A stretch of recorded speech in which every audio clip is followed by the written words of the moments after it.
অন্য চিকিৎসকের সাথে আমাদের বড় পার্থক্য হলো, যেমন ওনার চিকিৎসা এতদিন করেছেন, ডাক্তাররা অনেক বড় বড় ডাক্তার উনি দেখিয়েছেন, দেশের বাইরে দেখিয়েছেন, আপনি দেশে বিদেশে দেখিয়েছেন। তো ওনারা মালপানি নিয়েছেন, তো বিদেশিরা বেশি মালপানি নিয়েছেন, ডলারে নিয়েছেন নাকি, আর দেশীয়রা দেশি টাকায় নিয়েছেন। তো কিন্তু ওনাদেরকে উনি ঘুষ দিয়েছেন, মালপানি দিয়েছেন, কিন্তু সুস্থতা ওনাকে দিতে পারেনি। মিথ্যা আশ্বাস দিয়ে ওনার থেকে অনেক টাকা হাতিয়ে নিয়েছে, অনেক টাকার ওষুধ খাওয়াইয়া তার অবস্থা আরও খারাপ করেছে, অনেক পরীক্ষা নিরীক্ষা তাকে করানো হয়েছে, কিন্তু যেই সোনার হরিণ সুস্থতা সেটা উনি খুঁজে পাননি।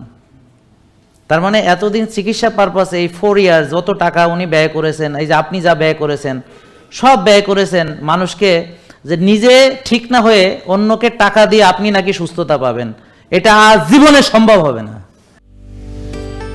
জেকে লাইফস্টাইল, ওষুধ মুক্ত সুস্থ জীবন।